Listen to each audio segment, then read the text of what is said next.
आधी रात हवेली की ऊंची दीवारों पर टंगी पुरानी तस्वीरें हल्की टिमटिमाती रोशनी में और भी डरावनी लग रही थीं। बाहर तेज हवा चल रही थी, खिड़कियां अपने आप हिल रही थीं और पूरे महल में ऐसा सन्नाटा था मानो सदियों से यहां कोई सांस भी न ले रहा हो। लेकिन तभी छन छन छन पायल की आवाज पूरे गलियारे में गूंज उठी। नई दुल्हन आर्या अचानक नींद से जाग गई। उसका दिल जोर जोर से धड़कने लगा। उसने अपने पैरों की तरफ देखा, वही चांदी की पायल जो उसे कमरे के पुराने संदूक में मिली थी।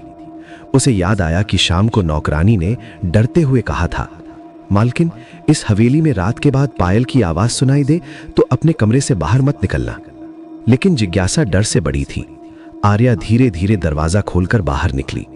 लंबा अंधेरा गलियारा, दीवारों पर लगे पुराने शीशे और हर तरफ सिर्फ वही आवाज, छन छन छन, जैसे कोई उसके आगे आगे चल रहा हो। हवेली का रहस्य। गलियारे के आखिर में एक पुराना नृत्य कक्ष था। दरवाजा आधा खुला हुआ था।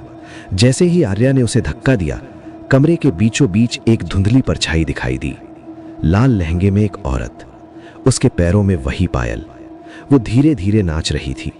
उसका चेहरा बालों से ढका हुआ था। आर्या डर के मारे जड़ हो गई। तभी पीछे से उसके पति वीर की आवाज आई, आर्या, वहां से हटो। वीर ने कांपती आवाज में कहा, यह हवेली की पुरानी नर्तकी माधवी की आत्मा है। सालों पहले राजा के दरबार में उसका नृत्य होता था, लेकिन एक रात उसे धोखे से इसी कक्ष में बंद कर दिया गया। वो रात भर नाचती रही जब तक उसका दिल धड़कना बंद नहीं हो गया। मरते समय उसने कसम खाई थी, जो भी उसकी पायल पहनेगा वो उसकी जगह नाचेगा। आत्मा का हमला। अचानक पायल की आवाज तेज होने लगी, छन छन छन छन छन। आर्या के पैर अपने आप हिलने लगे। उसका शरीर उसके बस में नहीं था। वो उसी लय में नाचने लगी, पहले धीरे, फिर तेज, फिर और तेज। उसकी सांसें फूलने लगीं। दिल की धड़कन बेकाबू हो गई। वीर ने देखा कि कमरे के कोने में लगी पुरानी तस्वीर माधवी की थी और उसके पैरों में वही पायल चमक रही थी।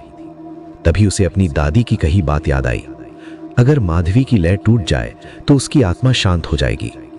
वीर ने तुरंत मंदिर से लाया हुआ पवित्र धागा निकाला और जोर जोर से रक्षा मंत्र पढ़ने लगा, ओम नमः शिवाय, ओम नमः शिवाय। जैसे जैसे मंत्र की आवाज बढ़ी, पायल की गूंज बेकाबू होने लगी, छन छन छन। अचानक वीर ने झुककर आर्या के पैरों से पायल उतार दी। उसी पल पूरा कमरा जोर से कांप उठा। एक भयानक चीख गूंजी, मेरा नृत्य अधूरा है। और लाल साड़ी वाली वो परछाई धुएं में बदलकर हवा में गायब हो गई। पूरा कमरा शांत हो गया। Twist ending. आर्य और वीर ने राहत की सांस ली। उन्हें लगा सब खत्म हो गया। लेकिन अगली सुबह जब सूरज की पहली किरण कमरे में आई, आर्या ने देखा वही चांदी की पायल फिर से उसके तकिए के पास रखी थी और दूर गलियारे से एक धीमी आवाज आई, छन छन छन। Ending line for video. कुछ आत्माएं बदला नहीं,